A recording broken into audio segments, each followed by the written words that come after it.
Na hora que eu comecei a escrever essa aula, eu comecei a escrever do golpe de 64.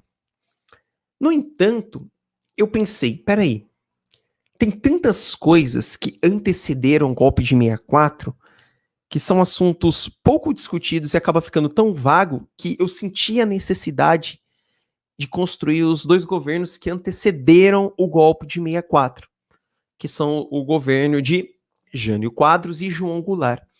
E é interessante que, sobretudo, o governo de João Goulart, ele era um governo que, se não tivesse possivelmente sido interrompido pelo golpe, a gente teria algumas estruturas políticas muito diferentes das que nós temos hoje.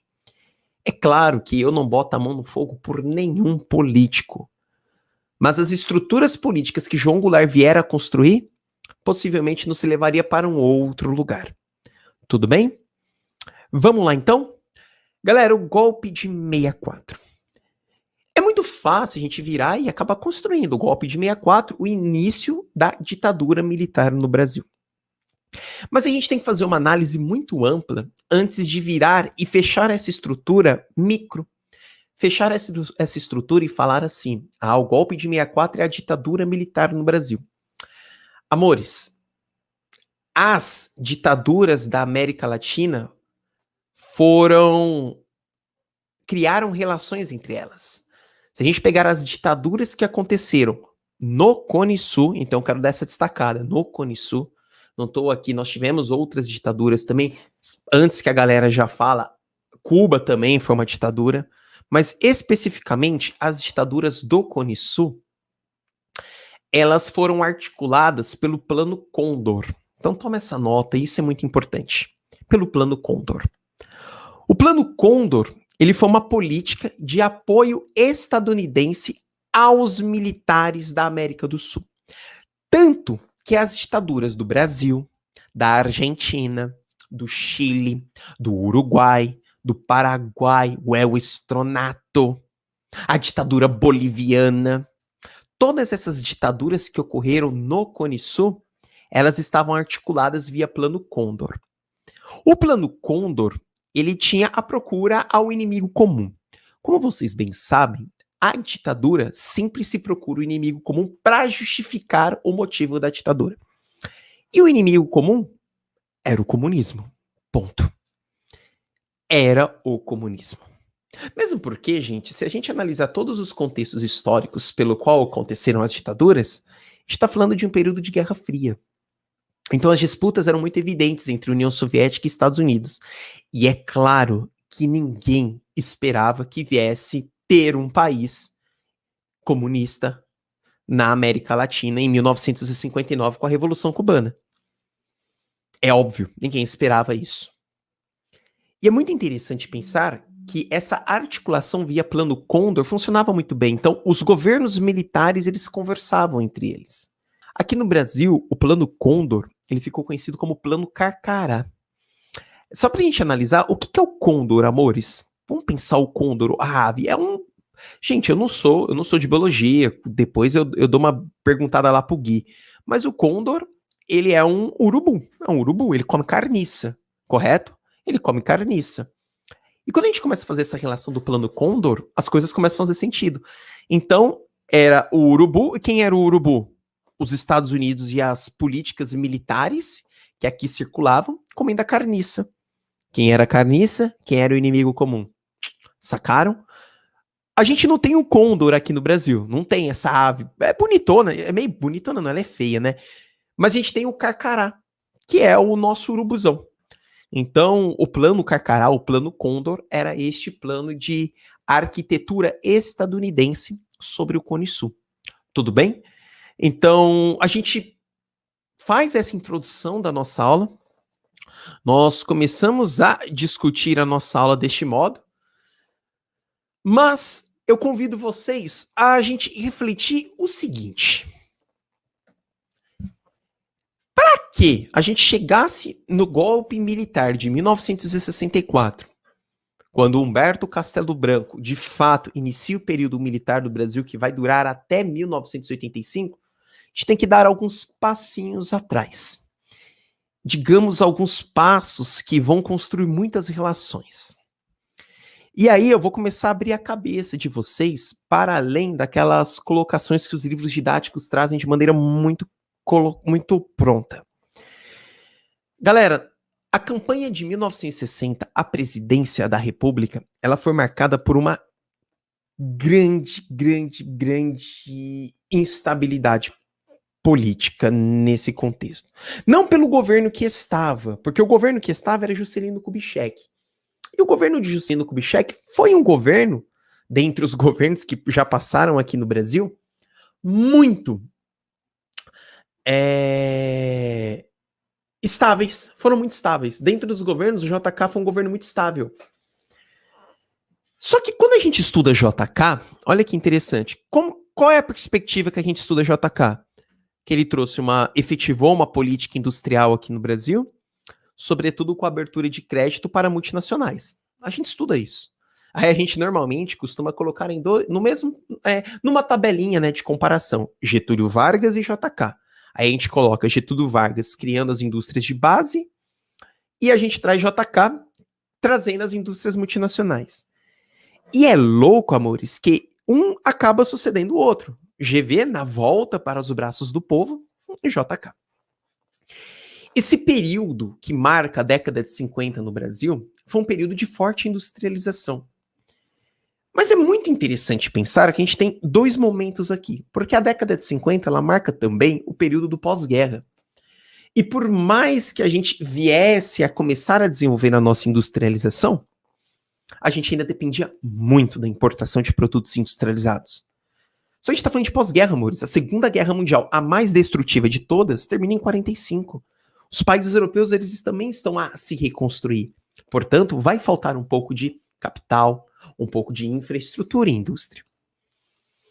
JK, ele, no final do seu governo, ele teve um esgotamento político muito grande. Então toma essa nota. Por quê? Os opositores de JK diziam que JK era o governo da improvisação.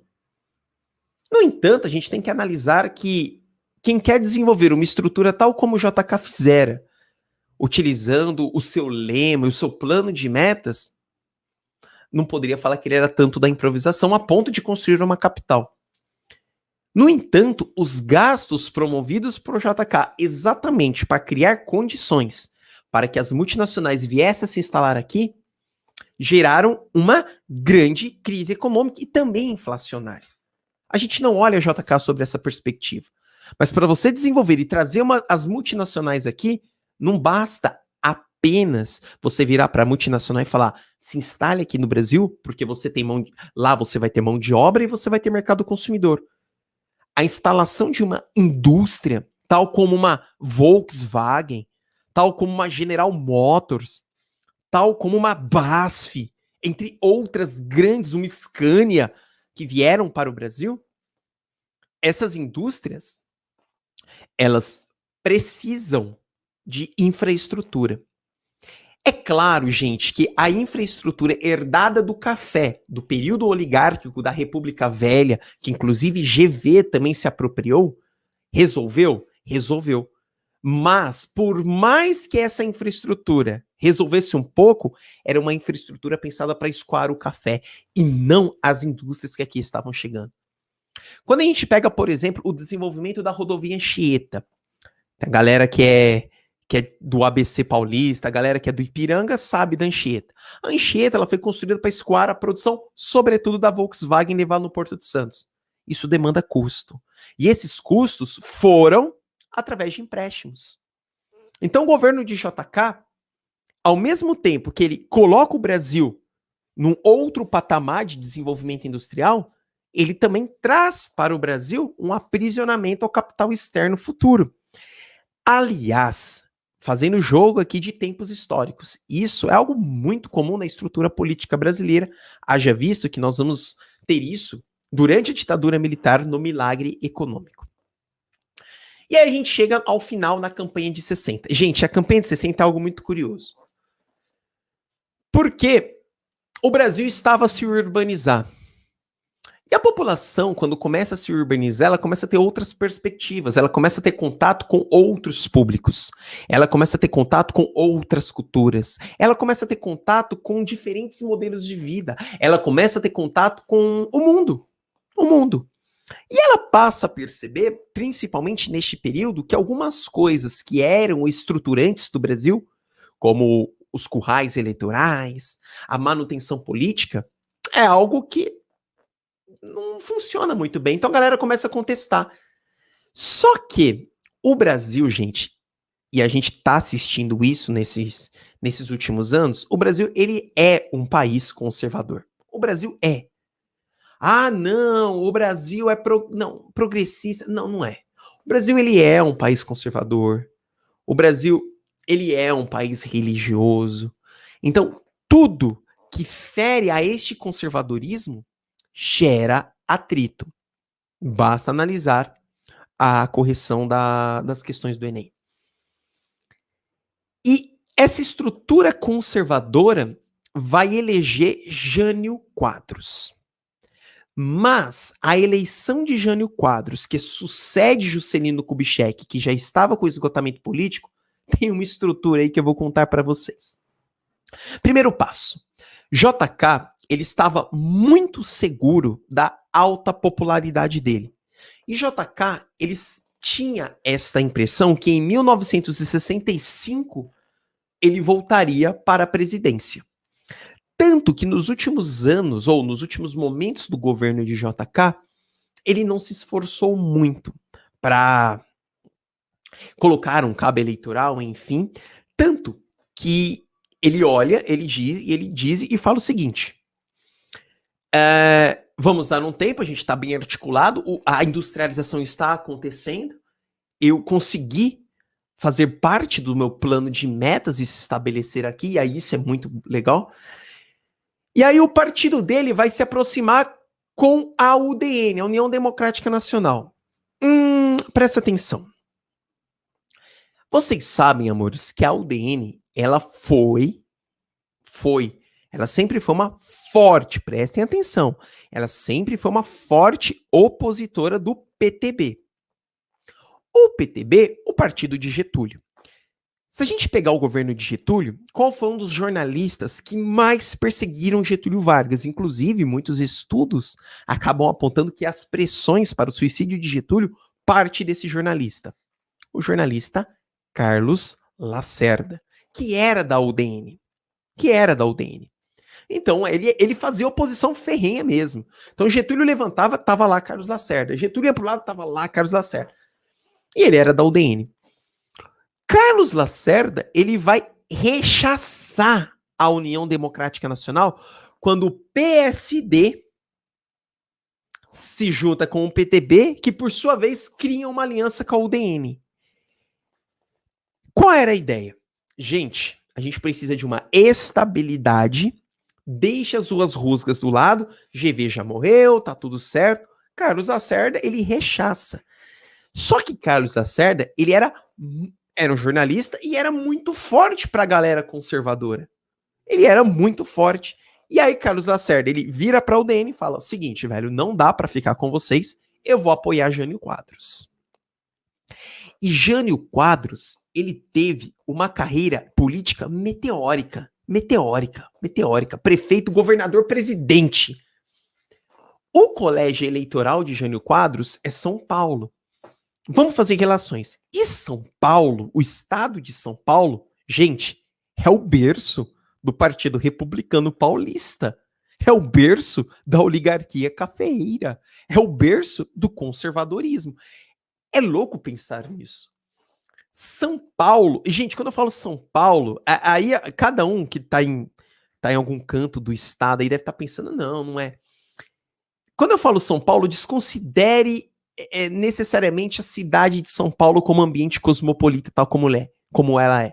Considere o estado de São Paulo. Cara, é muito clássico. Tu vai principalmente pro interior de São Paulo, você vê uma estrutura mega conservadora. É tão conservador o estado de São Paulo que o governo do estado de São Paulo é o mesmo governo há 30 anos. Não existe mudança. Quando Lacerda passa a apoiar Jânio, E Jânio, ele trazia um discurso extremamente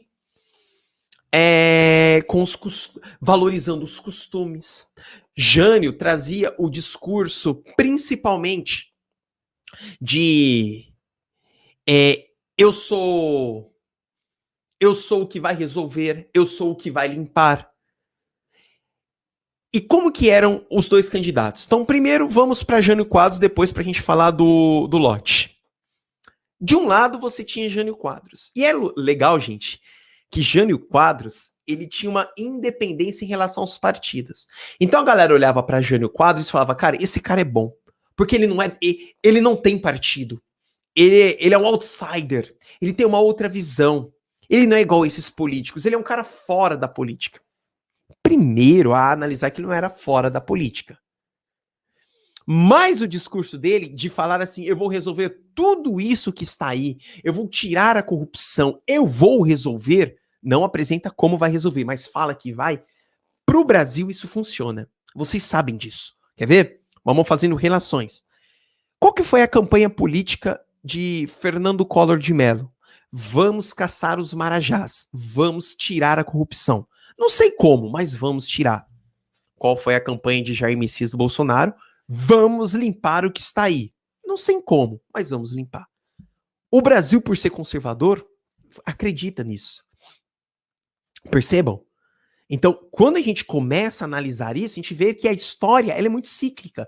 Por isso que a gente tem que analisar a história não apenas por aquele conceito que o livro didático nos coloca. Então, a gente tem que ampliar a nossa cabeça.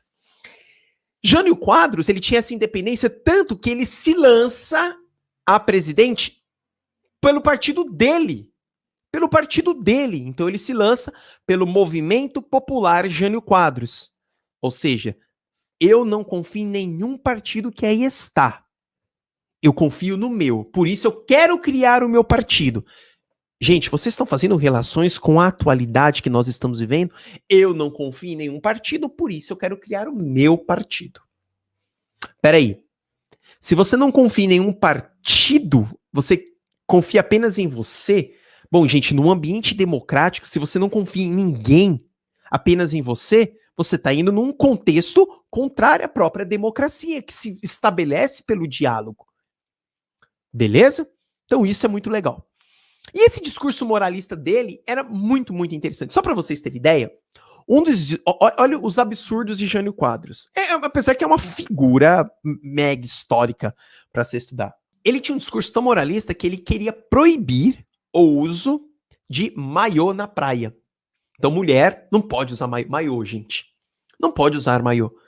Então eram esses discursos. E para um contexto conservador, tá certo. Gente, de novo, a gente tá falando de década de 60, tá? Então, abram a caixinha dos contextos históricos. Então, a gente sabe, gente, nossa senhora. Vou dar um exemplo. A década de 60, ela era tão louca, velho. Ela era tão louca que quando lá na França, e aí até, eu tô falando aqui, eu lembrei da Janis Joplin, depois com os movimentos de Woodstock. Lá na França, em 1968, quando tem os movimentos da França, as meninas que estudavam na Universidade de Sorbonne faziam manifestações andando com shorts acima do joelho. As mais ousadas tiravam a roupa e saíam andando. Mas andar com shorts acima do joelho, filho, já era monstro. Então, o discurso moralista de Jânio fez com que a popularidade dele fosse muito, muito, muito alta. E quem apoiava Jânio? A classe média e popular de São Paulo. Aí você deve estar pensando, ora, mas isso fazia diferença? Fazia muito, porque São Paulo já era um grande colégio eleitoral. Perceba? Então, quando você tem essa...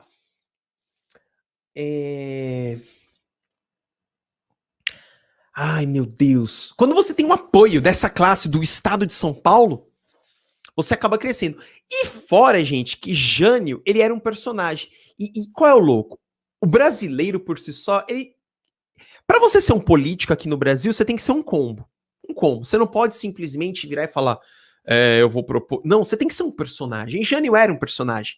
Gente, o que Jânio usava de mesóclise pra falar? Ele era todo despivetado, sabe? Uau! Ele se vestia de uma maneira muito diferente, única. A galera olhava, nossa, é isso que eu quero. Porque olha que cara diferente. Ele não é um político que usa terno e gravata igual os outros, não. Ele usa camiseta de futebol, é esse, ele é da gente. Faz parte do jogo, gente. Faz parte do jogo. O brasileiro, ele procura essas lideranças. Vamos fazer uma relação? Antônio Conselheiro, líder messiânico de Canudos. O cara andava com cajado, velho. Olha isso. É isso, é o pacote. É um pacote. Então você tem que ter. Vocês vão perceber o porquê. E quem estava do outro lado concorrendo às eleições de 60 era o general Henrique Teixeira Lott. Marechal Lott. Prestem atenção. Vocês vão entender o porquê. Qual era o medo? Qual era o medo? De Jânio assumir. Só que ninguém botava fé em Jânio. Ninguém botava fé, porque eu olhava para ele e falava, mano, esse cara aí, ó, fala só besteira. Só que qual é o louco? Por muitas vezes, gente, a classe política esquece que a população, ela quer respostas simples para problemas complexos. E Jânio estava fazendo isso. Por exemplo, vamos imaginar que eu tenha dois candidatos num debate de televisão. Vocês vão entender, não tinha os debates de televisão, mas só para vocês entenderem como que também se deu essa ascensão de Jânio. Um deles aparece com uma roupa toda colorida, umas gravatas borboleta meio xarope e tal, falando, uau, enfim, usando mesóclise, tendo uns gestos meio louco, bebendo, enfim. E do outro lado aparece um cara sério, bonito. E aí lança-se a pergunta: como você vai resolver o problema da segurança pública no Brasil? Uma pergunta. Aí o mais sério, vira e responde: nós vamos resolver o problema da segurança pública com uma articulação entre sociedade civil, os militares, um processo de educação. Beleza. Aí pergunta pro outro: como você vai resolver o problema da segurança pública? Matando bandido. É assim, matando. Quem respondeu o que a grande população quer escutar? O segundo. É óbvio que é um problema muito complexo, não é só matar bandido, mas a população quer escutar isso. É igual você virar e falar, como para a grande população, como que você resolve o problema da fome? Dando comida. É assim, ó. Respostas simples para problemas complexos. O combo político se faz isso. Muito bem, Jânio tinha isso. Do outro lado, nós tínhamos o general Henrique Teixeira Lott. Deixa eu explicar para vocês.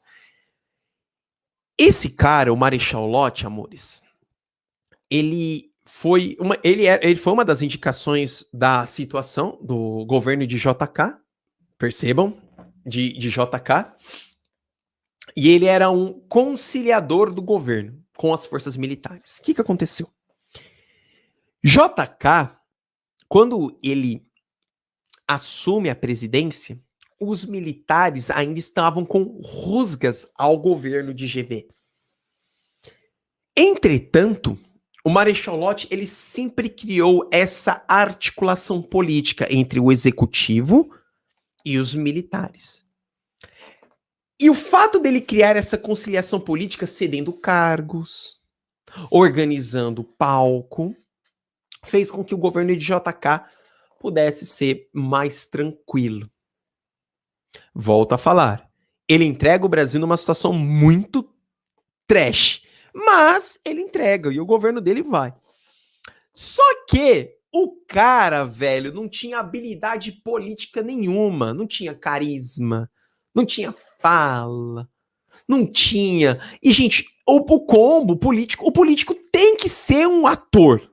O político tem que fazer show. Gente, a gente fica olhando as coisas que acontecem agora e fala, nossa, que absurdo, sempre aconteceu. Quer ver?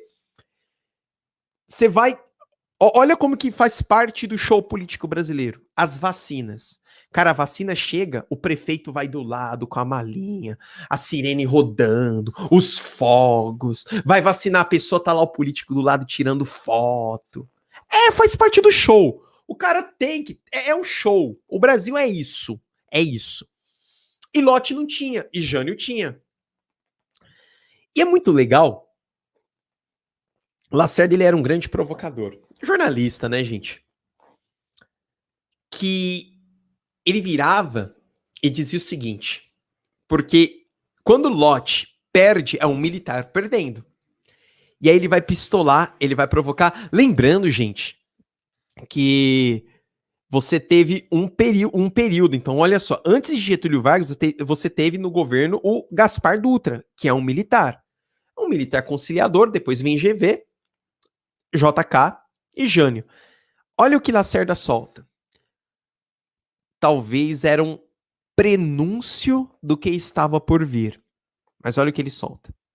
Lacerda, quando vê a derrota do governo, porque o Lott sendo derrotado é o governo que perde, então tá chegando Jânio Quadros, ele vira e diz: até quando os militares teriam de se submeter às eleições para conquistar o poder?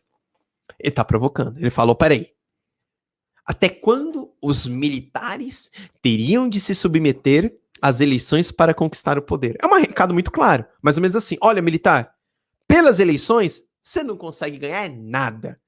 Nada. Porque aí ele já estava provocando, por exemplo, o próprio Eurico Gaspar Dutra. Que o Eurico Gaspar Dutra, quando termina a Era Vargas, a Era Vargas termina em 1945 e Dutra assume em 46, o próprio Dutra, ele carrega essa herança política, essa herança eleitoral de Getúlio, e aí ele acaba entrando.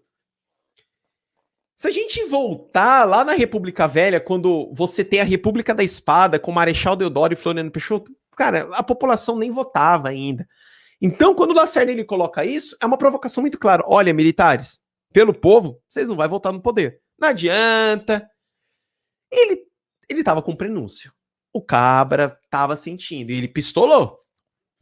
Falou, olha, cara, você, militar Lott, um conciliador do governo de JK, que conseguiu manter a estabilidade do governo, não foi eleito. Você perdeu para este.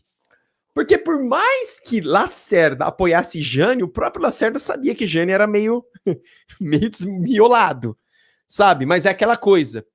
Não importa quem eu vou apoiar, eu quero mudar o que está aí. E aí? Percebam?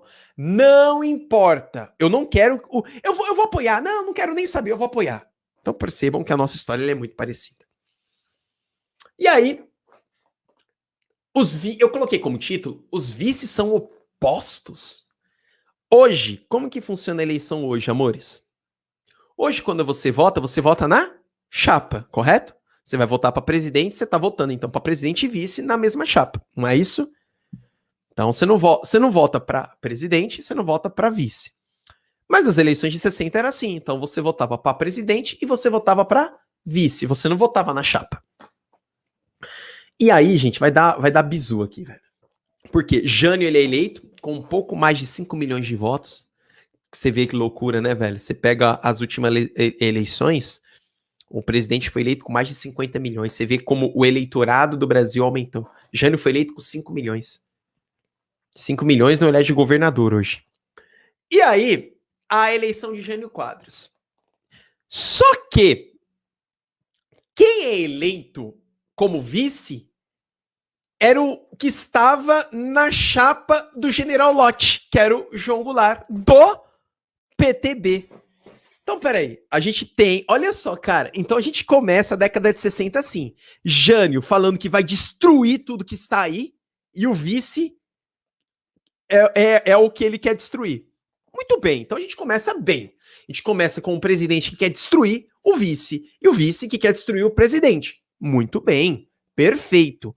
E é louco que a gente tá conhecendo uma capital nova agora. Brasília tinha recém-inaugurado. Muito bem.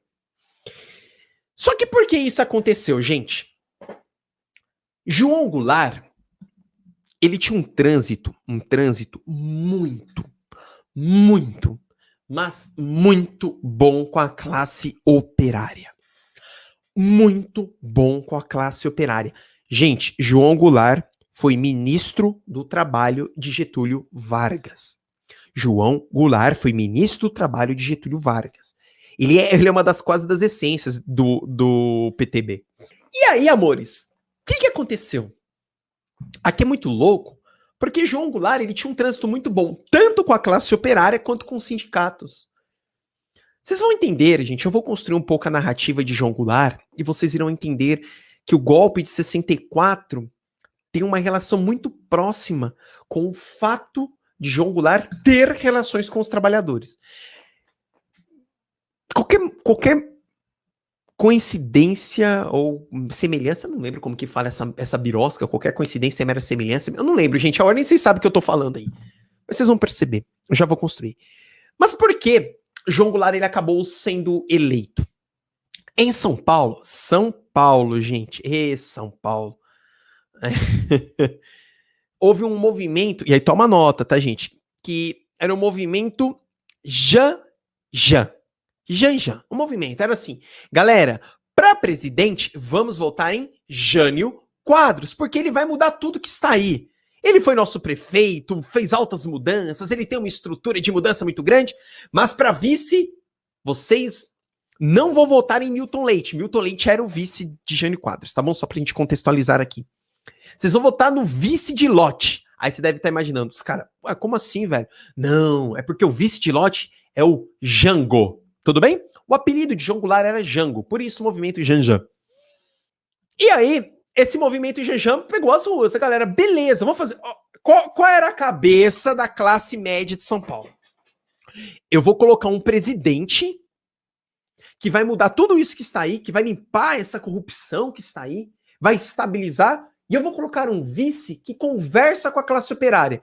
No mundo de Bob, qual era a ideia? Se eu colocar um vice que conversa com a classe operária, e, portanto, eu tenho um vice que conversa com os sindicatos. E, gente, a elite sabia que se você tiver um presidente que conversa com os sindicatos, isso é muito bom. É a política corporativista. GV, gente. GV durante o Estado Novo, que durou de 1937 a 1945, durante a ditadura, o que ele fazia com os sindicatos? Política corporativista. Política, cara, eu faço o que você quiser, vamos ficar quieto. Eu dou os benefícios. Você quer a CLT, a consolidação das leis do trabalho, eu dou. E ao mesmo tempo, você tá conversando com o patrão. E o patrão tá virando pra GV e falando, isso, dá o salário mínimo, dá as férias, que eles ficam tranquilos. Você minimiza o impacto social. Então, tava montado. Percebam, quando o sindicato tá preso ao governo, é óbvio que ele vai tratar com o governo. E é louco, gente, que essa foi a música de campanha de Jânio Quadros.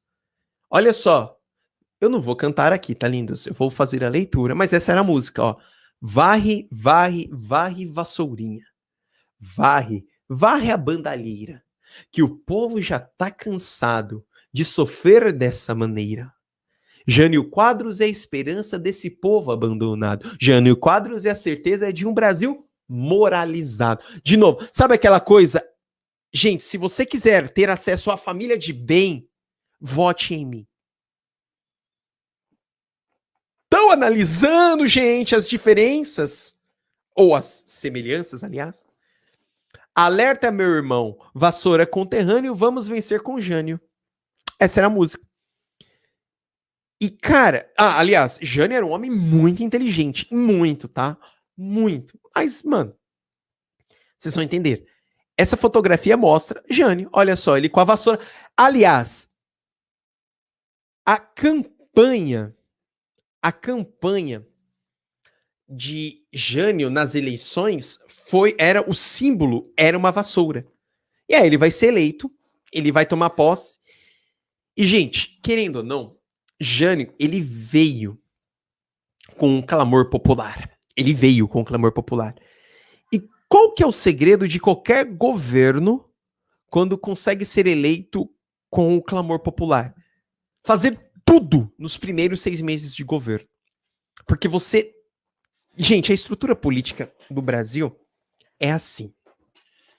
Você é eleito, você consegue passar todas as reformas nos primeiros 6 meses. Porque o próprio Congresso vai olhar, você foi eleito pela população e vai na rabeira. Você não vai votar em nada de oposição a você. Então vai apoiando tudo. Então, quando você quer, você aprova tudo. Quer ver? O governo que está aí hoje, ele conseguiu aprovar a reforma da Previdência, que era um tema extremamente complicadíssimo, um tema extremamente impopular nos primeiros 6 meses. Então, você aproveitou a sua capilarização política por ter sido eleito e votou. Hoje, se o governo que está aqui propor qualquer coisa no Congresso, ele vai conseguir votação? Não vai. Quando você volta para Jânio veio com esse discurso de moralizar. O que ele vai fazer logo no começo? Assim, assumiu, ele vai fazer logo no começo. Olha só. No discurso de posse de Jânio, pelos bons costumes, olha o que ele faz. Pelos bons costumes, ele diz o seguinte. Isso é uma frase dele. Ele entra pistolando, ele vira e ele bate em JK já no seu primeiro discurso. Quando ele vira e fala: é terrível a situação financeira do Brasil. De fato, o Brasil estava a sofrer já com algumas pequenas crises inflacionárias. É porque, gente, crise inflacionária nada vai se comparar à década de 80. Mas o Brasil já começava a passar na década de 60. E aí, olha as medidas iniciais de Jânio.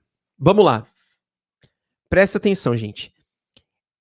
Eu quero que vocês analisem e prestem atenção. Isso é a medida para resolver os problemas estruturais do Brasil ou são medidas para atender o seu eleitorado? Vou jogar de novo a pergunta. As coisas vão começar a fazer sentido.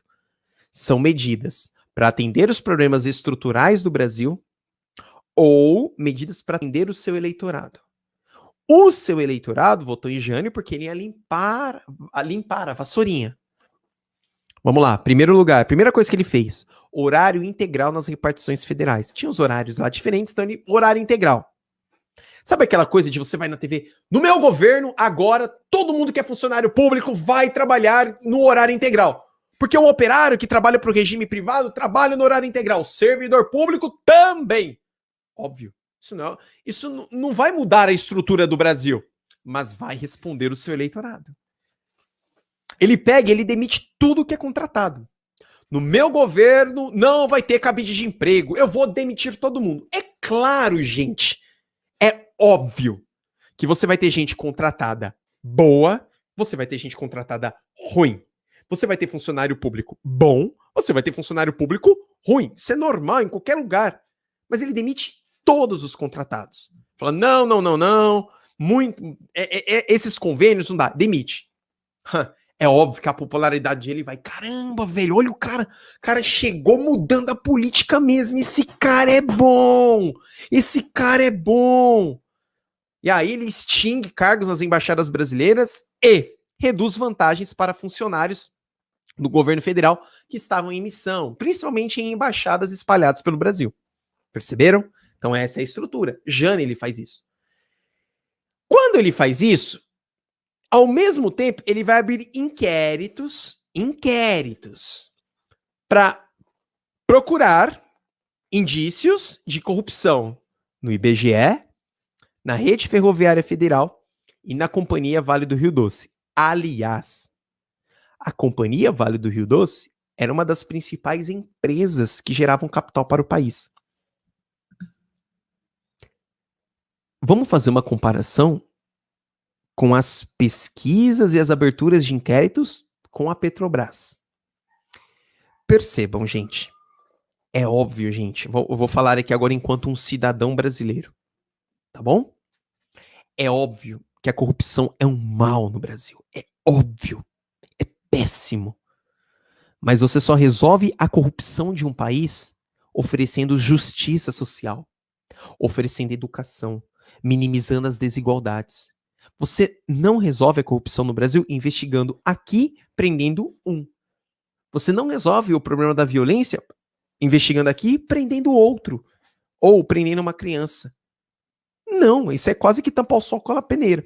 Só que, para o eleitorado, essas soluções, ou seja, soluções simples para problemas complexos, resolve. Então, por exemplo, se você quer diminuir a criminalidade, o que você faz? Prende bandido. Pronto. Não é assim. Você vai aprender, vai aprender, vai aprender, vai aprender, vai aprender, vai continuar aprendendo. Se você quer diminuir o problema da criminalidade, reveja uma distribuição justa de renda. Faça justiça social. Só que o problema é que você só vai colher isso 10, 15, 20 anos depois. E, cara, as eleições são em 4, 5 anos, no caso. Então, não dá. Você tem que ser... A política ela é muito rápida. Percebam? É isso. E ele tava fazendo isso. Volta a falar. Sensacional, cara. Você vai limpar. Mas você prende um, vai nascer outro. Gente, se prisão fosse solução, o Brasil seria um país lindo. Afinal, nós temos a terceira maior população carcerária do mundo. O Brasil prende a doido a toda hora. Mas resolve. Então é isso que a gente tem que começar a analisar. Mas tá aí, Jânio. Então ele vai fazer isso. E olha a frase dele. O que acontece? Lembra que um político tem que ter o combo? Então você tem que ter posturas, você tem que ter imagens e você tem que ter frases marcantes. Aquelas frases que quando o cara fala, você fala, puta, mano, lacrou, sabe? A lacração. Ah, é isso. Então qual é uma das frases de Jânio? Eu estou fazendo uma obra de saneamento moral da nação. Pô, cara, se tivesse meme na época, imagina, ele vira e fala um vídeo desse. Estou fazendo uma obra de saneamento moral da nação. Aí vinha aquela música. Putz, cara. Aí que os caras, sabe, que. Uau! Tipo, puta, lacrou. E pronto, ele ia ser eleito pelas redes sociais. É isso. Era isso. Então, Jânio fazia dessa maneira. Beleza? Eu não quero, mas eu preciso. Olha essa foto. Jânio Quadros com Ernesto Che Guevara. Vamos lá. Deixa eu mostrar uma coisinha aqui. Aí vocês vão entender um pouquinho, gente. E aí eu fiz questão, assim, de provocação, né? Que a galera fala, tal. Mas aí, ó, olha que louco. Jânio Quadros, ele vai assumir a presidência do Brasil em 60, mas assim, gente, com uma estrutura geopolítica muito complicada. A Guerra Fria tava bombando. Gente, vamos lá. Década de 60 começa a marcar a corrida armamentista. Década de 60 começa a marcar a corrida aeroespacial. A geopolítica tá bombando.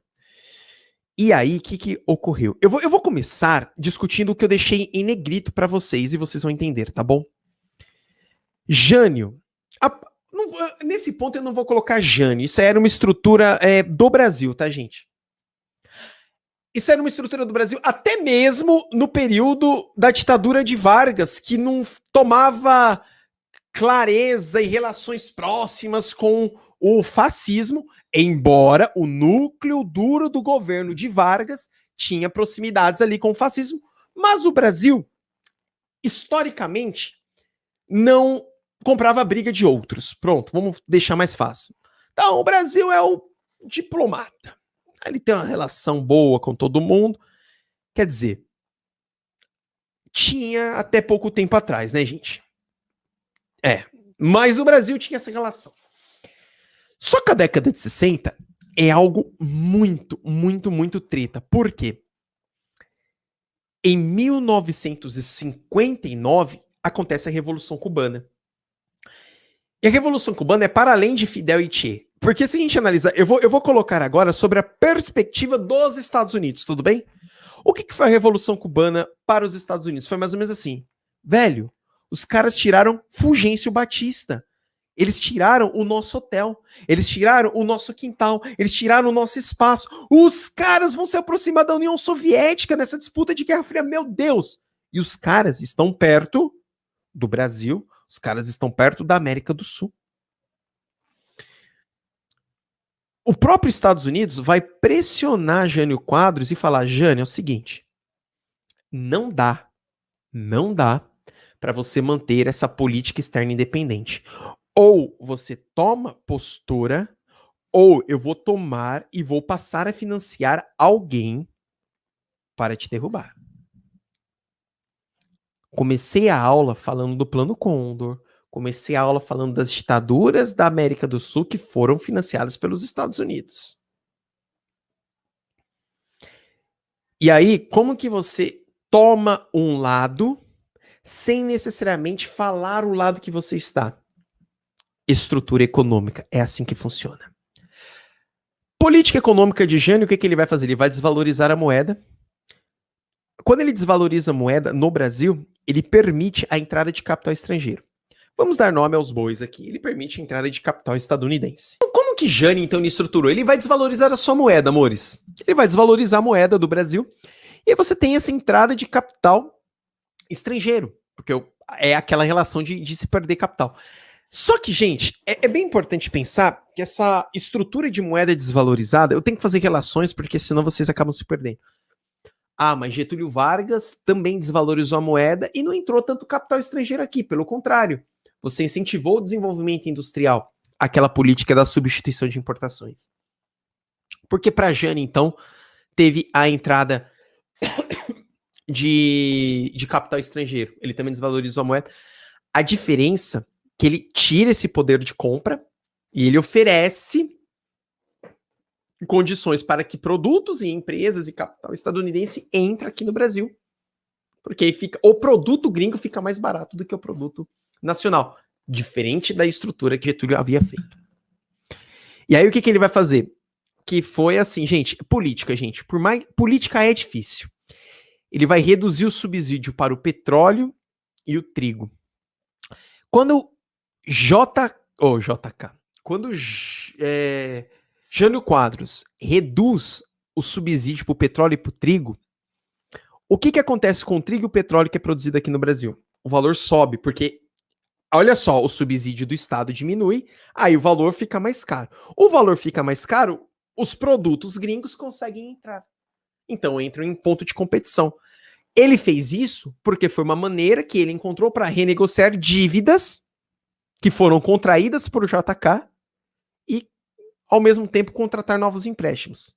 Entenderam? Não, né? Não entenderam. Certeza que não entenderam. Lindos, é assim. Imagina que eu tenho este copo. Tudo bem? Este copo. Perfeito? Esse copo, eu gasto para produzir ele R$3. R$3. Aí o governo, o Estado, me dá um subsídio. Ele fala e diz, Rodrigo, para você produzir esse copo, eu vou te dar um subsídio de R$1. Aí eu falo, caraca, então eu vou gastar só R$2. Se eu vou gastar só R$2, eu consigo vender ele a R$2,50. Porque eu tô recebendo o subsídio do Estado, vou ter lucro. Ou seja, porque se o Estado não me der o subsídio, eu vou ter que vender ele a R$3,50. É isso. Quando Jânio tira o subsídio, porque os gringos foi um acordo, falou, você tem que tirar o subsídio. O gringo, ele chega e fala, olha, eu tenho um copo a R$2,60. Aí eu olho, putz, eu tô sem um subsídio, eu só consigo vender a R$3,20. Aí a galera vai comprar o produto gringo. Então era mais ou menos assim. Imagina, gente, na verdade, é tudo isso numa estrutura econômica. Beleza? Então ele vai fazer isso para contratar novos empréstimos. Aí onde você vê, gente, uma coisa é você prometer. Outra coisa é você tá no rolê, mano. Na hora que você tá no rolê, velho, é mó treta. O jogo é muito louco. Gente, Getúlio Vargas, velho.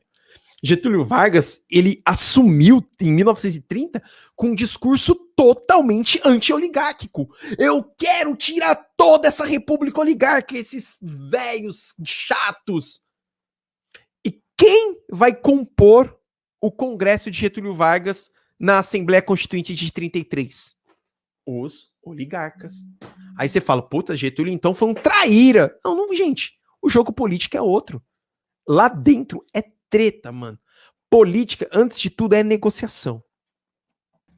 Mas aí, a gente vai ter um momento que é muito interessante. Isso eu quero conversar com vocês. Por quê? Jânio, ele tinha aquela sensação de que a população tava com ele. E de fato tava, cara. Ele aproveitou seus primeiros momentos de presidente fazendo todas aquelas reformas populares que a galera curtia, bombando, e tava boa. E aí ele vai enviar, e vocês vão entender o porquê. Em 1960, eu vou ler essa frase que eu construí para vocês. Eu não, a história, né, gente? Eu só coloquei quem sou eu.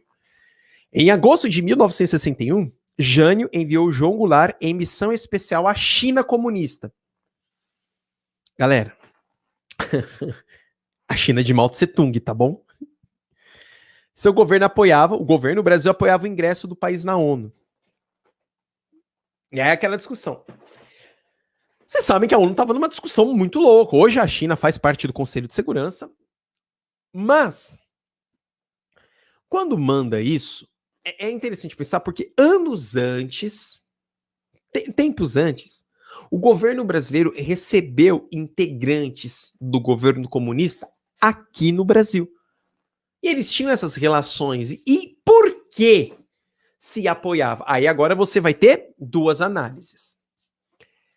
Para os militares que já estavam a ser financiados pelos Estados Unidos, olha que louco, que já estavam a ser financiados pelos Estados Unidos, a visão era clara. Esse safado tá querendo colocar o comunismo no Brasil. Mano, o cara tá indo até a China de Mao Tse Tung. Não, você é louco. E Mao Tse Tung, na década de 60, tava, cara, no auge pra galera jovem. Porque na década de 60, a própria juventude já vinha contestando o socialismo real de Stalin. Tanto que na década de 60, quem vai entrar para a juventude como revolucionários e lideranças comunistas? Mao Tse Tung e Che Guevara. Stalin, a juventude falava, velho, Stalin, o cara tá matando geral. Não que Mao Tse Tung não matasse, tá bom, Maurício? Mas Stalin tá matando geral, essa política de Stalin, do socialismo real, meu, não dá. Essa era a visão dos militares. Visão do núcleo duro do governo de Jânio. Velho, política externa independente. Olha o potencial que a China tem. Calma, não é assim. Só que aí que vai ter uma loucura. Porque ele manda João Goulart para a China negociar ali com o governo chinês, o governo comunista. Olha só que louco. E aí, em 25 de agosto, ele escreve uma carta renunciando. Jânio manda João, ou seja, e renuncia. Quando ele renuncia, gente, vamos lá. O vice-presidente está na China. O presidente renuncia. Aí você fala, mano, por que ele fez isso? Documentos da historiografia hoje, que já foram levantados, tá, gente? Inclusive em análises, e você tem doutorados e mestrados escritos em cima disso, se chegou à conclusão que Jânio, quando ele escreve a renúncia, ele tinha certeza que iria acontecer uma mobilização popular. E aí ele ia voltar muito forte. Tipo... tipo quando os pracinhas brasileiros voltarem, Getúlio Vargas, no estádio de São Januário, veio atrás, sabe? E aí a galera, pô, Getúlio. Jânio, olha só, eu vou sair, vou dar a renúncia, pá, vai gerar uma polêmica, o meu vice tá na China, não tem, o cargo vai ficar vago, a galera vai pra rua, porque eu tenho o povo comigo, e eu vou voltar muito forte. Não. Velho. Eu adoro a política brasileira, velho. Eu adoro, mano. Eu adoro. Ele sai. E o Congresso aceita a carta de renúncia dele. Tá bom. O Jânio, ué.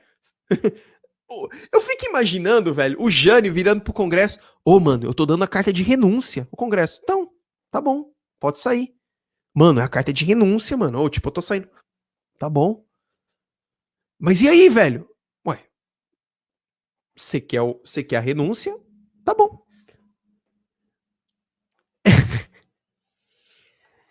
Pensa. Aqui, gente, era uma estrutura, é óbvio, gente, que você tem as colocações e as pressões por trás disso. Porque ele também mexeu na ferida de muitos, principalmente com as suas políticas para atender o seu eleitorado. E não houve mobilização. E aí, quando o presidente sai, quem tem que assumir? O que acontece? Quando um presidente sai, quem tem que entrar? O vice. Jango vem aí. Galera, antes de começar a discutir, vai entrar agora um outro personagem, um forte personagem, muitos vão conhecer. Nesse cenário vai entrar Leonel Brizola. Leonel Brizola. Lembrando que o grupo eleitoral de João Goulart é o Grupo Gaúcho, Rio Grande do Sul, o mesmo grupo eleitoral, o mesmo grupo político, né? Grupo eleitoral, o mesmo grupo político de Getúlio Vargas, o Grupo Gaúcho. E aí vem Leonel Brizola. Olha só, Leonel Brizola, amores, ele era cunhado de João Goulart. É, velho, era cunhado de João Goulart. Então, a gente, essa foto eu acho ela muito legal. Você consegue ver, olha, Leonel Brizola novinho aí, cara, na frente de João Goulart. A gente sempre vê ele já no final da vida, né, senhorzinho, lutando. Mas tá aí, ele novinho na década de 60. E deixa eu só construir aqui pra vocês. Vamos nessa aqui. Quando o Jânio, ele escreve lá a renúncia, ele se renuncia, o Congresso aceita, fala, beleza, valeu, Jânio. Ó, foi bom enquanto durou, você renunciou, tchau. Jânio falou, tá bom, errei. Só que o João Goulart, ele estava na China de Mao Tse Tung. Então, mano, quem vai ser presidente no Brasil? Tudo bem.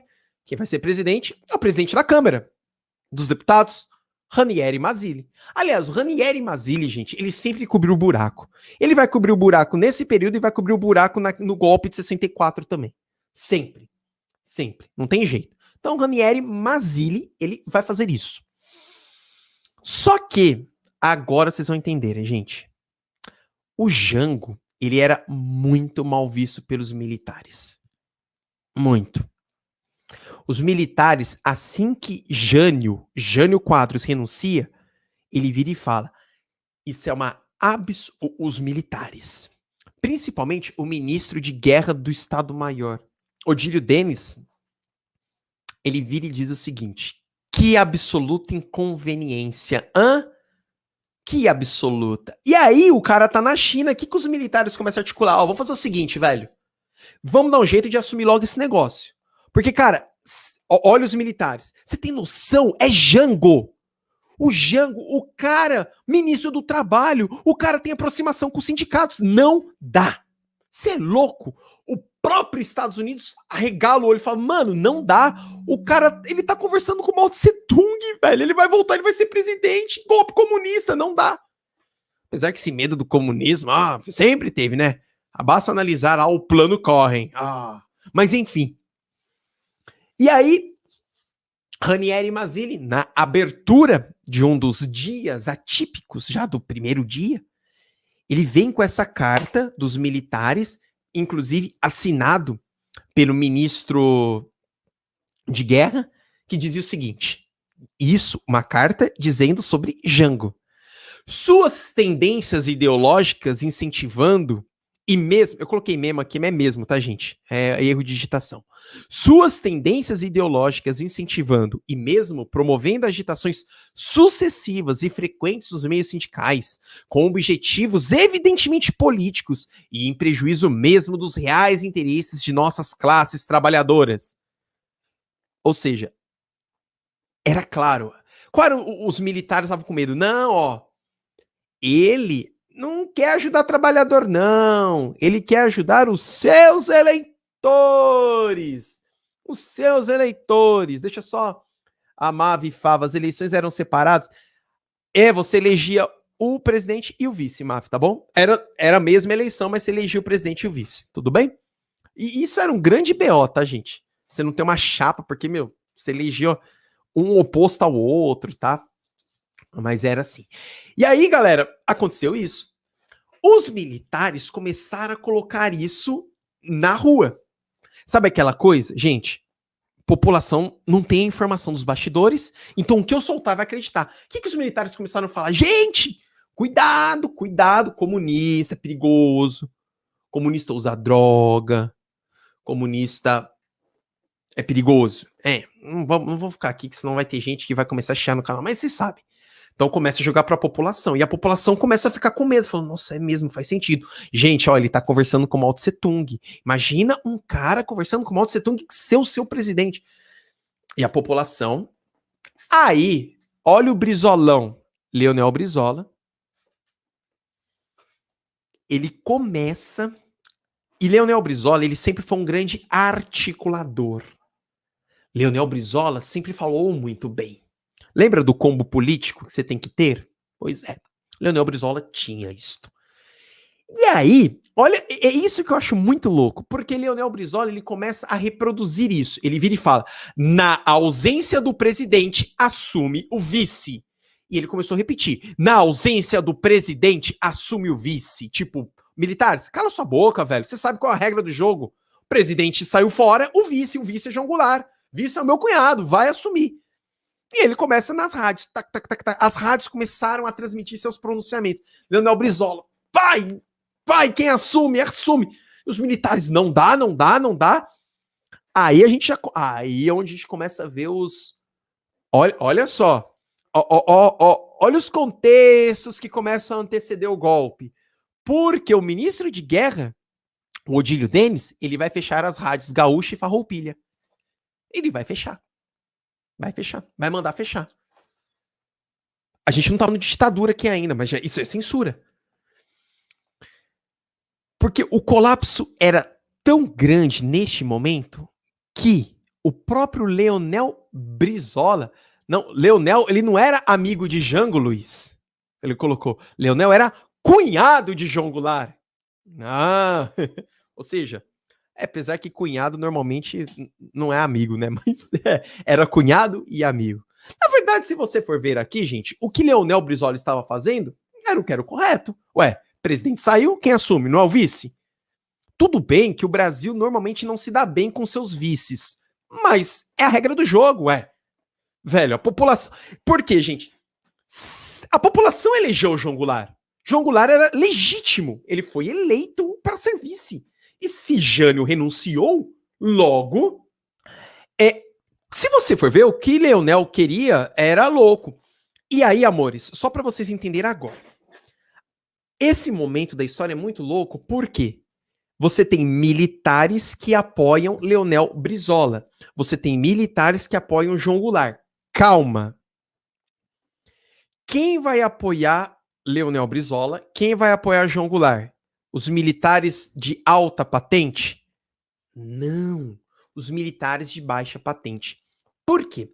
Uma das lutas dos militares de baixa patente era poder se candidatar, era poder ser eleito, era poder ter um representante político. Entretanto, a Constituição não permitia que candidatos militares de baixa patente pudessem eleger. Portanto, eles também eram excluídos. Aliás, amores, militares de baixa patente sempre geraram grandes movimentos pela luta do povo. A analisar o movimento tenentista da década de 20, a analisar a revolta da Chibata, liderado pelo grande, o almirante negro. Percebam? Então, os militares de baixa patente sempre andaram ali com os movimentos populares. E quando você tem os militares de baixa patente andando com os movimentos populares, é isso mesmo, galera, é o tenentismo, perfeito. A escola de Luiz Carlos Prestes, percebam, foi a escola, foi o tenentismo. É claro que depois, gente, uma galera do tenentismo se vendeu para a política varguista, mas é a escola. E é perigoso porque eles têm a arma, percebam? Eles têm a arma. E aí vai acontecer, nesse mesmo momento que você tá com esse conflito, quem assume, quem não assume, quem assume, quem não assume, quem assume, quem não assume, volta às aulas, não volta às aulas, sabe? Uma rede de legalidades. E aí, por que gera conflito? Porque quem vai protagonizar essa rede de legalidades é um militar de alta patente, o general Machado Lopes. O general Machado Lopes, ele cria uma articulação com Brizola para falar, cara, o governo não é de Goulart. Só que o outro lado, e aí você vai os brigadeiros, os marechais, e aí agora a gente entende porque brigadeiro é tão importante, os brigadeiros, os marechais. Do outro lado, falam, não, pera, velho, o cara tá com Mao Tse Tung. Mas, gente, João Goulart foi eleito, não tinha jeito. Jango, vem aí. E aí, amorecos do meu coração, é aqui que acontece. Opa, mudei. Para resolver isso, o Brasil virou parlamentarista. Sim, o Brasil já foi parlamentarista, mas assim, muito rápido. Como o João Goulart estava na China, você precisava de alguém, porque, gente, o cargo estava vago. Pelos militares, o golpe já tinha que ter sido dado ali. Ali. Não tem jeito. E aí, em 1961, vai se unir e o Brasil vai eleger um conselho de ministros que cuidaria da direção e da responsabilidade da política do governo. Só que, gente, isso foi um grande fracasso, o parlamentarismo do Brasil, porque não se conseguiu eleger nenhum primeiro-ministro rápido. Era uma zona. E aí, eu separei um trecho num livro que eu estou lendo aqui, e eu faço questão de ler aqui para vocês. Olha só como estava a característica do parlamentarismo do Brasil. Tá aqui, ó. Vou ler, acompanhe. Vocês veem como que foi uma desgraça. Foi feito tudo muito rápido para tentar governar. Cadê? Deixa eu pegar aqui essa parte. Ó, a experiência parlamentarista fracassou inteiramente. O PCdista, PSD, Tancredo Neves, de Minas Gerais, foi nomeado primeiro-ministro, mas teve de renunciar em junho de 62 para tentar um novo mandato na Câmara dos Deputados. Ou seja, não dá, eu tenho que ser deputado. Então, ele foi eleito e já saiu. Aí, olha só. João Goulart indicou, então, o PTBista Santiago Dantas. Esse cara eu já vou falar para vocês. Para o cargo. Mas seu nome não foi aprovado pela UDN e pelo PSDB. Não foi aprovado. Porque ele era muito conciliador. Vocês vão perceber. Aí, tentou outro PCdista, o senador Auro de Moura Andrade. Mas os operários reagiram ameaçando com uma greve geral por causa da recusa do nome de Dantas. Ou seja, peraí, não pode Dantas, mas pode um senador que é da burguesia? Por fim, foi aceito o nome de um deputado PCdista gaúcho, relativamente inócuo, o Brochado da Rocha. Esse nome é curioso e é muito ao momento. Que assumiu prometendo antecipar o plebiscito que a população ia... o plebiscito era: o Brasil continua parlamentar ou presidencialista. Ou seja, em pouco tempo, ninguém quis o rolê. Então, gente, não deu certo. E aí é muito louco para você ver que a política do Brasil não é para amadores. Tem gente que fala, eu quero o parlamentarismo no Brasil. O Brasil já foi parlamentar. E olha a zona que foi. Olha a zona que foi. Porque indica um, não, eu não quero esse, porque não é da articulação política, indica outro. E aí, mas porque qual é o discurso que se fala? Mas primeiro-ministro não quer ser troca rápido. E aí você vai ter estabilidade quanto? Beleza? Mas a população também tinha armas nessa época? Não, cara, a população brasileira nunca teve armas. Pois é, Pedrão, justo nessa época. Na sala sempre gera piada, cara. Sempre gera piada. Na prova eu nunca coloco essa pergunta, porque os caras... Mas enfim, já entendeu a piada, né? Vamos continuar, né, gente? Vocês já são adultos, né? Mas já deu. E aí, houve o João Goulart, ele vai voltar para o Brasil. Só que o João Goulart, gente, ele é da escola de Getúlio Vargas. E quem é da escola de Getúlio Vargas sabe ser político, velho. Sabe. Ele segurou para voltar no Brasil no dia 7 de setembro. Cara, esse cara é muito pistola. Quando a gente fala 7 de setembro, o que é 7 de setembro, lindas? A independência do Brasil. Ele volta e retoma o seu cargo. Ele fala, gente, tô voltando para assumir o que o povo me deu. Afinal, o povo me elegeu como vice. Beleza? Tá percebendo? E aí, ele vai antecipar o Brochato. Antecipa o plebiscito que estava marcado. Só que há uma greve operária. O operário vai pra rua e fala, cara, eu quero logo esse plebiscito, não tá dando parlamentarismo. A própria greve antecipou. E aí tem um plebiscito e a população brasileira vota pelo presidencialismo. Gente, Imagina João Goulart na mesa, olhando e falando, como é que é? O povo quer o quê? Presidencialismo? Pois é. E aí, o que o João Goulart vai fazer assim que este poder efetiva ele como presidente? Ele vai aumentar em 75% o salário mínimo. 75%. Lindos, vocês têm noção o que é dobrar, basicamente, o salário mínimo? E quem recebia o salário mínimo? A classe popular. Como que a classe popular vai olhar para João Goulart? Hã? O cara aumentou em 70. É óbvio que isso vai ter um colapso econômico lá na frente. Porque, cara, você não consegue ter capital para sustentar um aumento tão grande do salário mínimo. Mas ele tinha caneta na mão. É óbvio. Quando ele faz isso, os oposicionistas viram para ele e falam: safado, ele está fazendo igual Juan Domingues Perón fizera na Argentina. Igualzinho. Gente, o que Juan Domingues Perón, o movimento peronista, fizera na Argentina? Deu tudo que era benefício para trabalhador. Igualzinho. Os caras começaram a falar, meu, olha, o peronismo está entrando aqui no Brasil. E as semelhanças são muito loucas, né? Porque Juan Domingues Perón também foi ministro do Trabalho na Argentina. O que João Goulart foi? Também ministro do Trabalho. Mas João Goulart não tinha uma Evita Perón do seu lado. Mas João Goulart, ele vai para um próximo ponto. E aí é onde que vai girar o pau. Agora eu sou o presidente. Pronto. Agora eu sou o presidente. Acabou. Não tô na China, tô aqui, o povo já fez o plebiscito, não temos mais parlamentarismo, o povo decidiu pelo presidencialismo e eu sou presidente, pronto. É óbvio que a galera não ia ficar quieta. E aí se começa a criar uma rede de propagandas financiadas por empresários e pelo governo norte-americano. Porque, gente, imagina um empresário pegando isso e olhando. Cara, 75% de aumento. Hã? Eu vou ter que pagar mais pro operário e diminuir meu lucro? Vai. É óbvio. Olha que louco.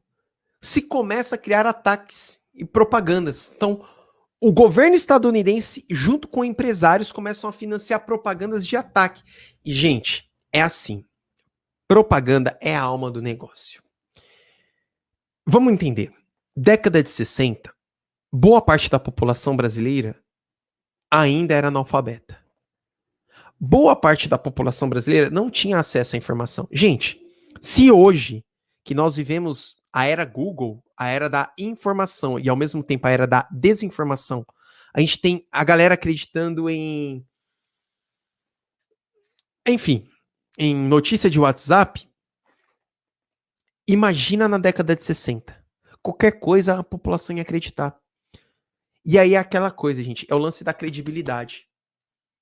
Imagina eu construir uma informação para vocês e falar, cara, o comunismo prega e pega o ateísmo, eles são ateus, eles são do demônio.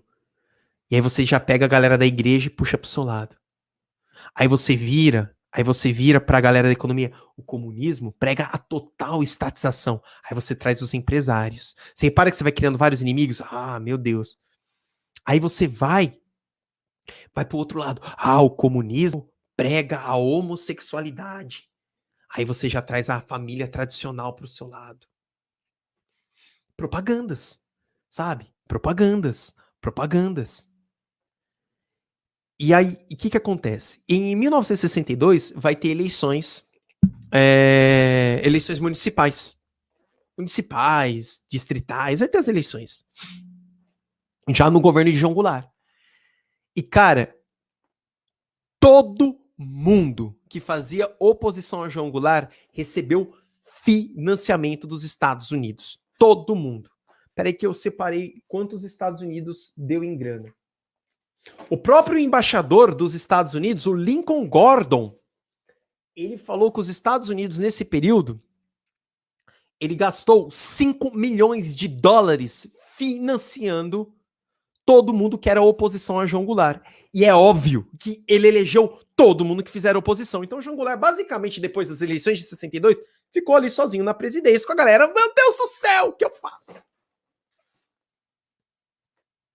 5 milhões de dólares na década de 60, se a gente converter pra grana de hoje, é uma grana, hein, velho? É uma grana. Mas, ó, volta a falar, gente. Estávamos vivendo um período da Guerra Fria. Estávamos vivendo o período da Guerra Fria. E o Brasil não é só o Brasil. O Brasil é a principal economia da América Latina, chuchu. É o Brasil. E se criou duas instituições, que é o Instituto Brasileiro de Ação Democrática e o Instituto de Pesquisas e Estudos Sociais. Galera, não se deixem levar pelo nome, tá bom? Não se deixem levar. Porque se a gente levar pelo nome, o peixe-boi tem que andar no pasto. Não se deixem levar pelo nome. Porque quando você vai falar, nossa, Instituto Brasileiro de Ação Democrática, Instituto de Pesquisas e Estudos Sociais, você fala, caraca.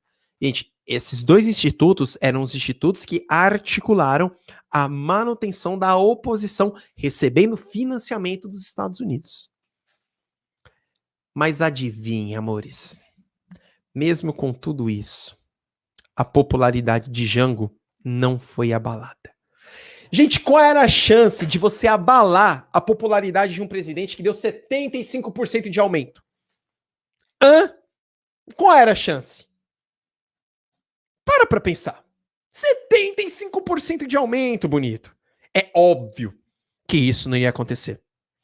Tanto que em 1963 se fez uma pesquisa e Jango tinha 66% de popularidade de apoio da população de São Paulo.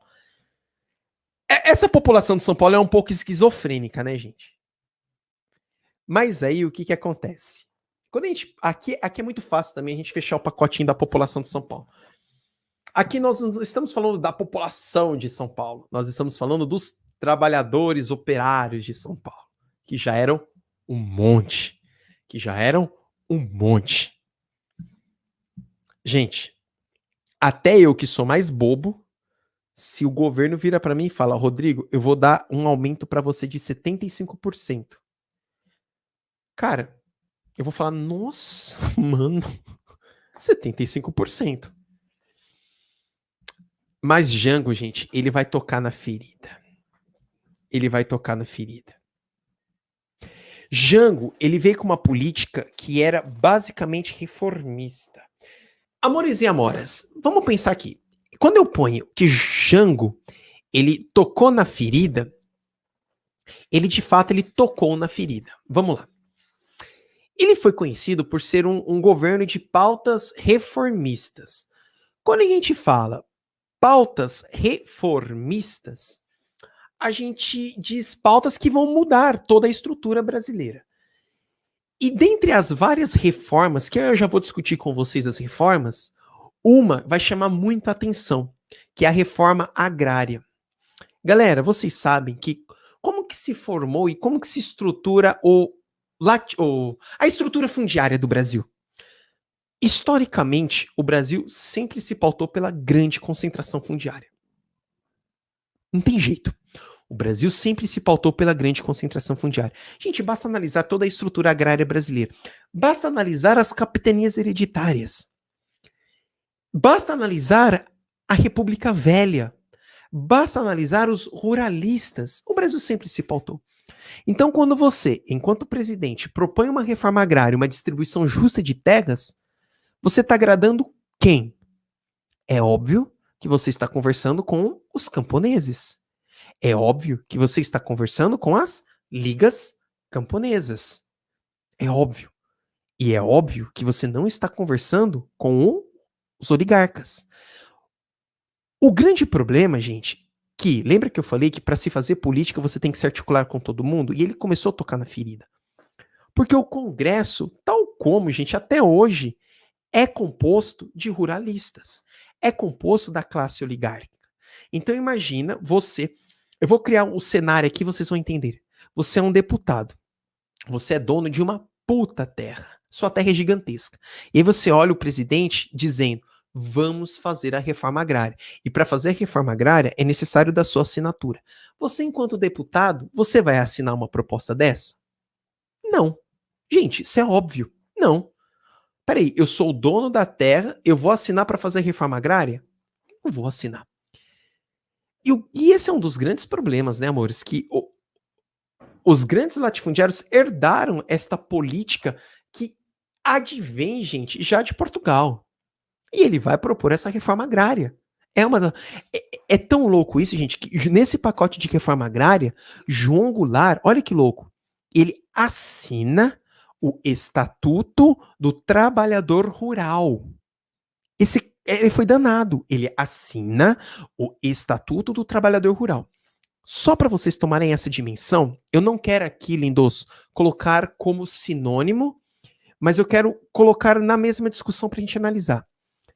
Getúlio Vargas, quando ele assina a CLT em 1943, ele vai valorizar os direitos trabalhistas dos operários que estavam na cidade.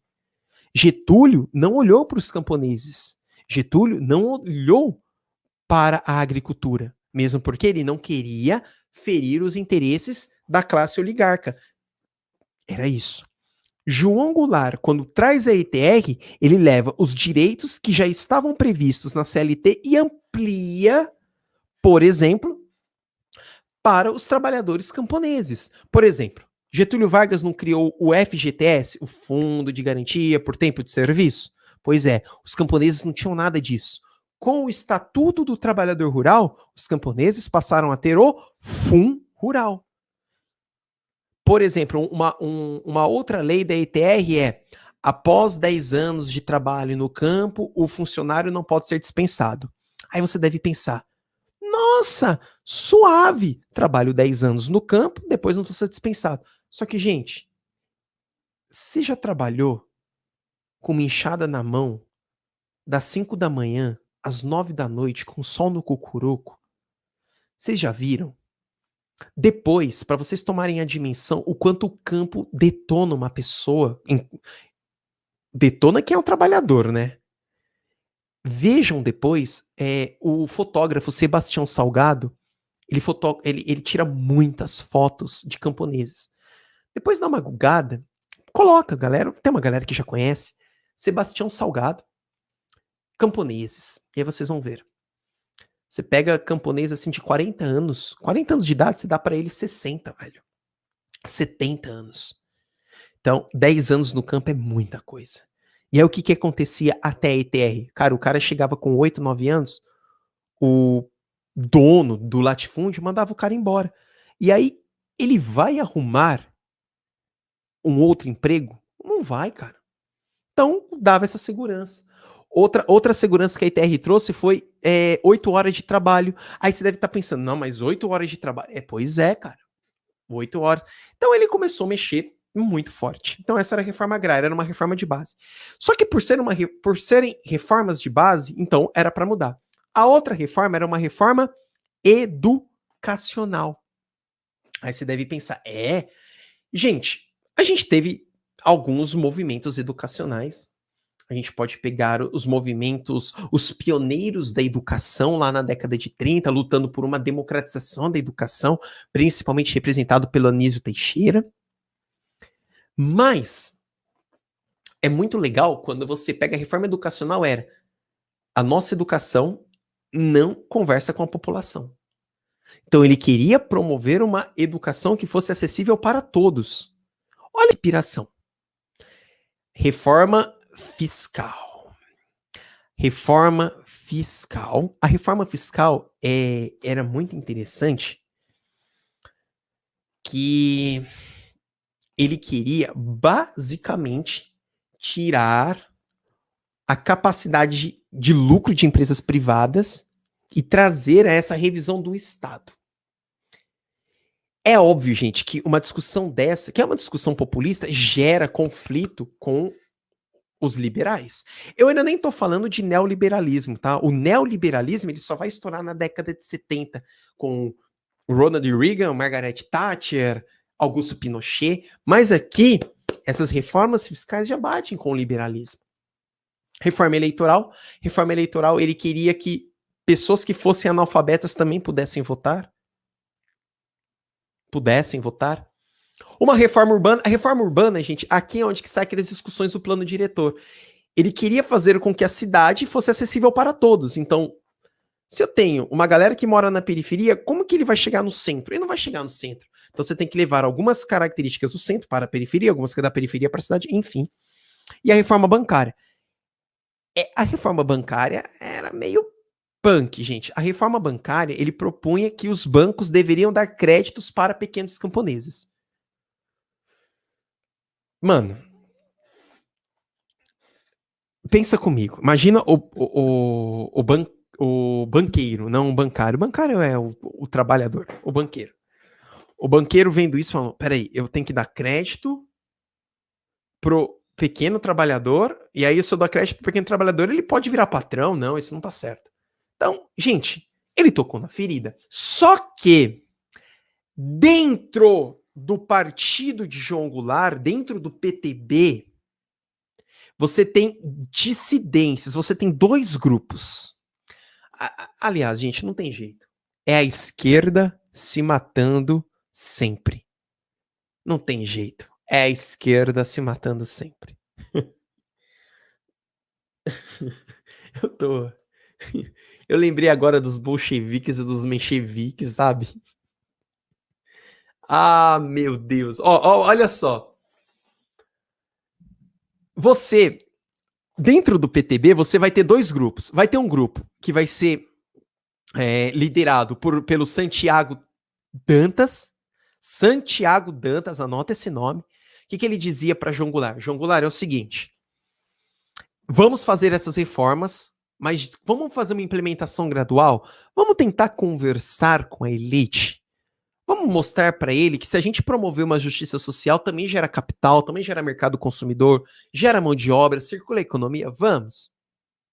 João Goulart. Pô, legal. Só que você tinha o outro lado, mano. O outro lado era o que de Leonel Brizola. Leonel Brizola falou, não tem papo, é execução imediata, você é presidente, velho. Desce isso e que se dane. Não tem que conversar, vamos fazer reforma. Aí, imagina a cabeça do João Goulart. Falou, Brizola, vem cá, lindo. Vem cá. Ó, eu preciso da aprovação do Congresso. Eu sou presidente, mas eu não posso governar por decreto. É reformas de base. Eu não posso fazer uma reforma agrária por decreto. Não posso. Perceba, não posso. Eu tenho que ter o Congresso comigo. Aí do outro lado, Santiago Dantas. Ó, vamos fazer o seguinte? Vamos conversar com o Congresso? O Brizola não tem conversa, vão pra cima. Gente, quem é radical, o Congresso é difícil. Se você não tiver diálogo, é difícil. Só que o fato dele apresentar essas reformas, o próprio Congresso se fechou para João Goulart. Falou, não, cara, você é louco. Reforma agrária? Você é louco. Ou seja, nesse exato momento, o João Goulart não tinha o Congresso. E os militares só aqui, ó, tipo... Isso! Vai, Paquitão! Vai, Paquitão! Só que a população tava com o João Goulart. Porque, cara, imagina a população pegando essa carta e falando, caraca, educação, terra, cidade, banco, crédito, 75% de aumento do salário mínimo. Ó. Então, amores, perceberam? Perceberam quanto João Goulart? E aí, sai essa notícia no Jornal Última Hora. O Jornal Última Hora, ele é um jornal carioca. E ele é muito caracterizado por dar notícias bombásticas, sensacionalistas. Tipo, mulher tem 10 filhos. Sabe? O cara toma vacina e vira jacaré. Sabe essas notícias, tipo, uau. Só que era o jornal que circulava na galera, mano. Que circulava no público. Sabe? Circulava. E aí, cara, olha a estampa. O povo com Jango começa a reforma. Aí que tá. O Jango tinha um povo, mas não tinha um congresso. Como que se governa? Como que você governa? Como que você faz? E Jango, ele vira e ele diz o seguinte no seu comício para a população. Aí, cara, foi aonde a galera, a elite olhou e falou, mano, esse cara é louco. Ele vira e fala, a reforma agrária constitui uma das aspirações mais legítimas, não apenas dos trabalhadores, mas de toda a nação brasileira. Mas também a reforma bancária, pois o crédito é patrimônio da nação e não poderia estar à mercê de interesses de grupos. Ele fala isso no comício no Rio de Janeiro. E aí? E aí? Eu fico imaginando, quando ele fala isso no comício, o Santiago Dantas fazendo assim. Pronto. Agora a gente não aprova nada. E ao mesmo tempo, Brizola. Moleque estourou. E ao mesmo tempo, os deputados. Filho, aqui no Congresso não vai passar nenhuma proposta sua. Não vai vir com reforma, não. Não vai vir com reforma. O ânimo se acirrou. A estrutura... Gente, nesse exato momento, João Goulart tá quebrado. Ele não sabe o que ele vai fazer, como ele vai fazer. Brizola, ele começa a pegar o microfone. Gente, Brizola, velho, depois vale a pena. Vale a pena uma aula só de Brizola. Ele pega o microfone e ele começa a chamar os militares de gorilas. Gorilas. Brizola começa a chamar os militares de gorilas. Gorilas. Gente, aí tem essa tirinha que constrói essas referências, que é Jaguar e os gorilas. Ó, nós nascemos gorilas, somos gorilas e morremos gorilas. Então Brizola falava, cara, militar é tudo gorila, tudo ogro, sai batendo. Gente, olha isso, os militares, cara, você tá louco? E aí o Brizola ficava, povo brasileiro, tome cuidado, porque nós temos preparativos para um golpe da direita. E os militares, não, que golpe, ninguém tá articulando golpe nenhum. Os bastidores de Olímpio Mourão Filho e Castelo Branco já estavam sendo articulados. Principalmente com o financiamento dos Estados Unidos. Perceberam? E aí, João Goulart vai soltar mais duas frases. Gente, o caos está instalado. João Goulart, ele vira e fala o seguinte. No Congresso, ele não tinha um apoio, ele vira e fala, era necessário que o Congresso se curvasse à realidade. O que o João Goulart falou pro Congresso? O Congresso Nacional, você não tá vendo que a população quer as reformas? Vocês têm que se curvar para essas reformas. Vocês têm que se curvar, porque vocês são a representação do povo. E aí, quando o João Goulart solta essa frase, aí os golpistas, os militares, já chamam o ministro de guerra e falam, cara, é o seguinte, ou você fecha esse cara, ou o país vai tomar uma outra proporção. Porque olha o que o João Goulart solta. As reformas serão feitas à margem da lei, pela vontade e pela disposição do povo. Gente, como que vocês interpretam isso? Imagina o Congresso olhando e falando, cara, João Goulart vai dar um golpe no Brasil. Num contexto de Guerra Fria, reformas de base, qual era o medo? João Goulart vai dar um golpe no Brasil e a gente vai ter o comunismo no Brasil.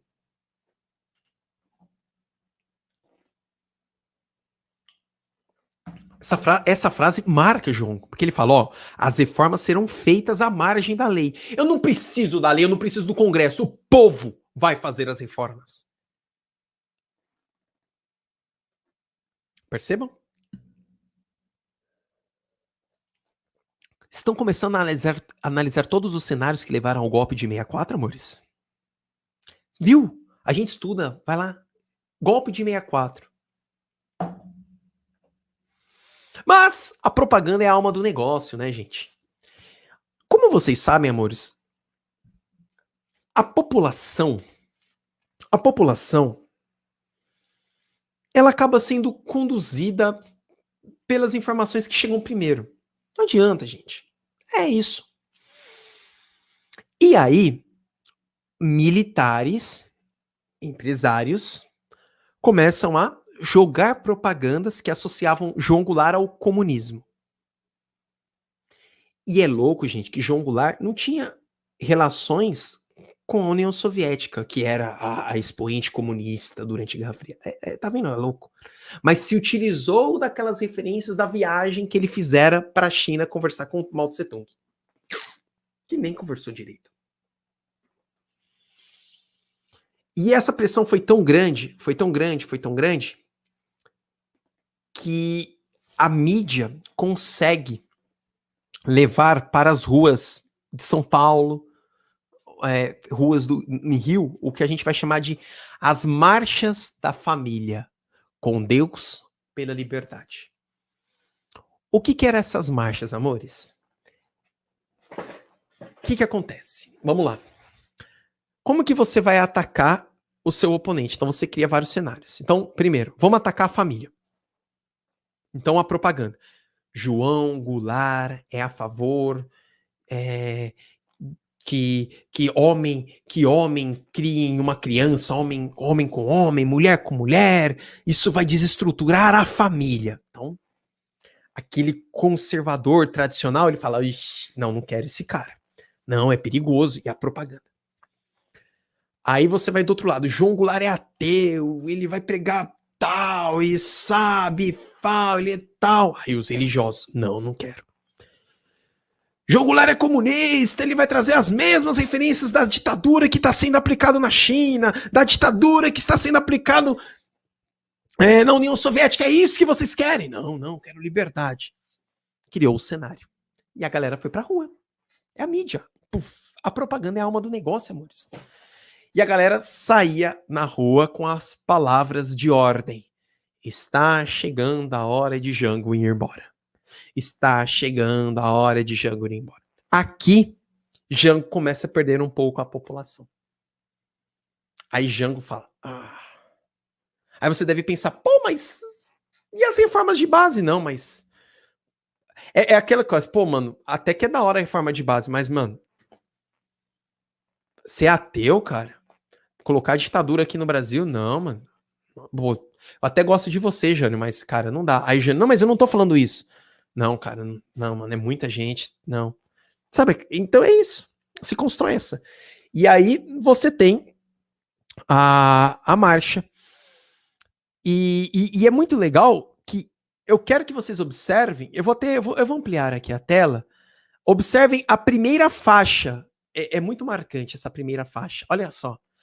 A primeira faixa diz o seguinte, ó. Comunismo, não. Democracia, já. Aliás, realizem a leitura da faixa da marcha. Então você tem, ó, comunismo, não. Democracia, já. Ó, reformas com o Congresso. Ou seja, João, você quer falar que a reforma vai vir no mundo paralelo? Não. A reforma vai vir com o Congresso. Perceberam, amorex? Que você tem... As frases são muito articuladas. E é legal que, ó, gente, a gente tá falando de uma população pobre. E aí você tem faixas, faixa custa dinheiro. Você tem carro de som. Ou seja, financiado pela estrutura. Tudo bem? É óbvio. E aí, eu quero chegar a essas duas frases aqui. Aí eu tenho Tancredo Neves e João Goulart, tá, amores?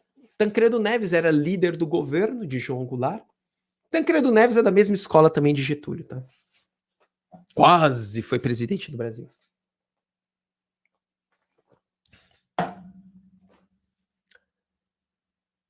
Teve um encontro no Automóvel Clube. Era uma festa de comemoração. Uma galera, enfim, alguns militares. Automóvel Clube no Rio de Janeiro. E aí, João Goulart, esses documentos, essas construções históricas foram absorvidas através de gravações e pesquisas, tá, amores? Eu não tô trazendo isso da minha cabeça.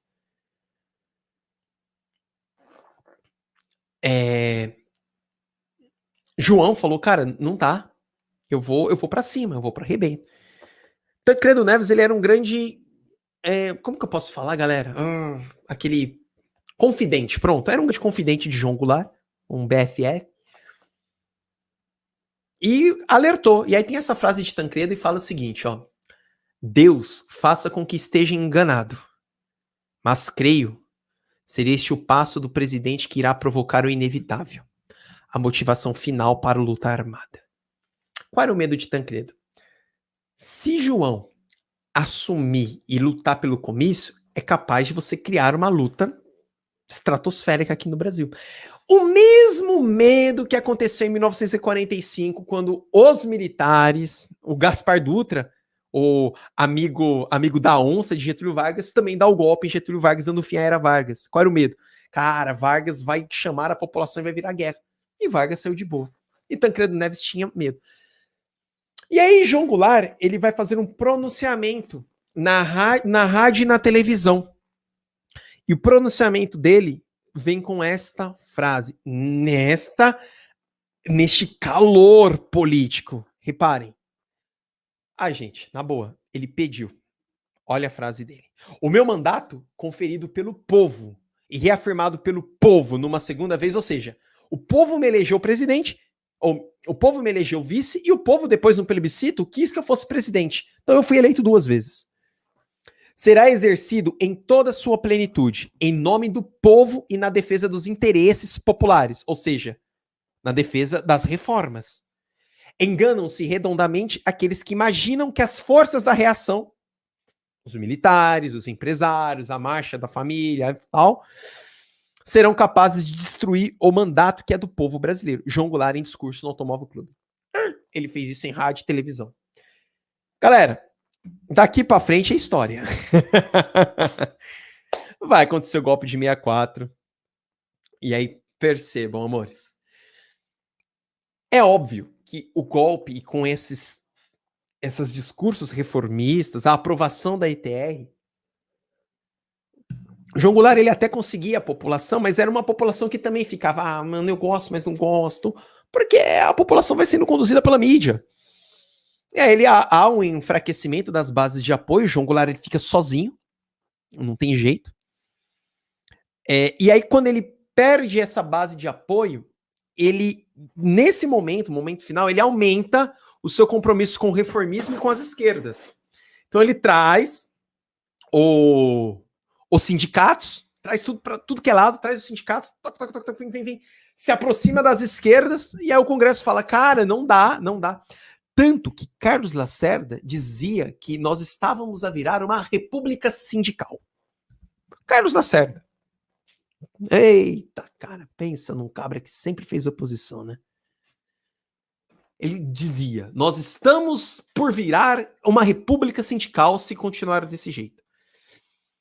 E aí, o general Olímpio Mourão Filho, esse nome. Vocês sabiam que foi ele que redigiu o Plano Corre, né? Esse cara, velho, fez de tudo. Ele redigiu o Plano Corre, que inclusive fez Getúlio gritar em 37 o Estado Novo. Não tem jeito. Ele fez. Então, o Olímpio Mourão Filho, ele vai partir de Juiz de Fora.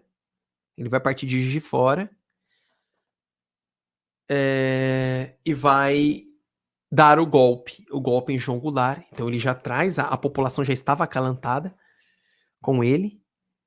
Inclusive ele pega o Humberto Castelo Branco de surpresa, mas as articulações já estavam acontecendo desde o momento que Goulart, gente, estava na China. Essa é a verdade. E por incrível que pareça, não houve resistência. João Goulart não era disso. Lembra que eu falei para vocês? João Goulart era da escola de Getúlio. Não houve resistência. E posso falar?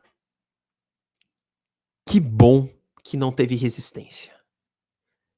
Que se João Goulart se propõe a uma resistência, ele tinha uma população muito forte.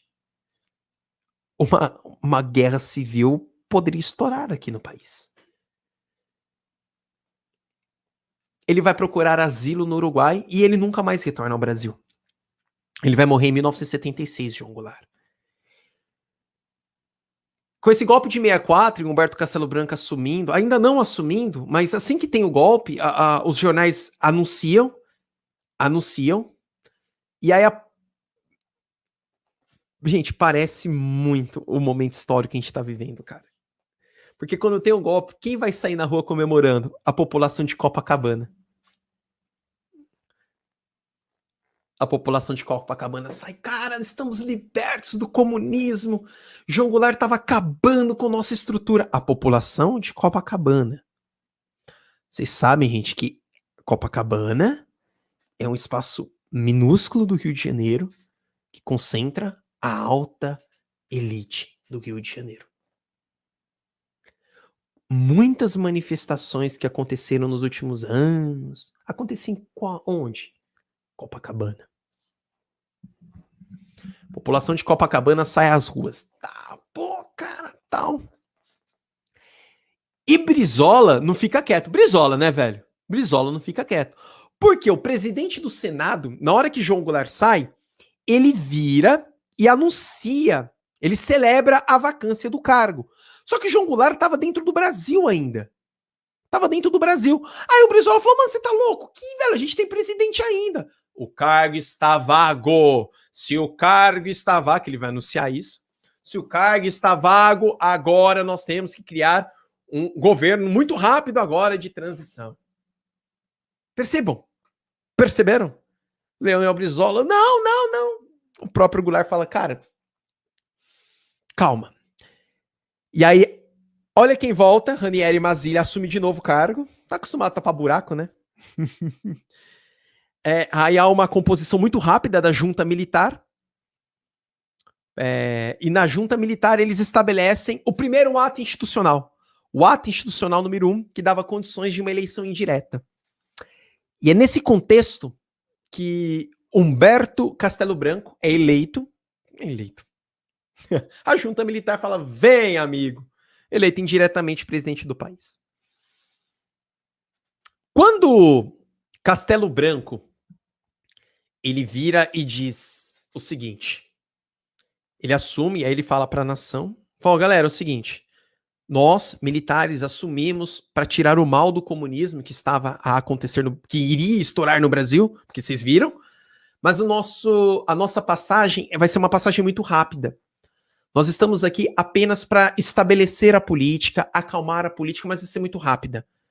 Logo mais, nós vamos ter eleições. E o logo mais durou mais de 2 décadas. E aí a gente vai ter uma redemocratização só em 1985.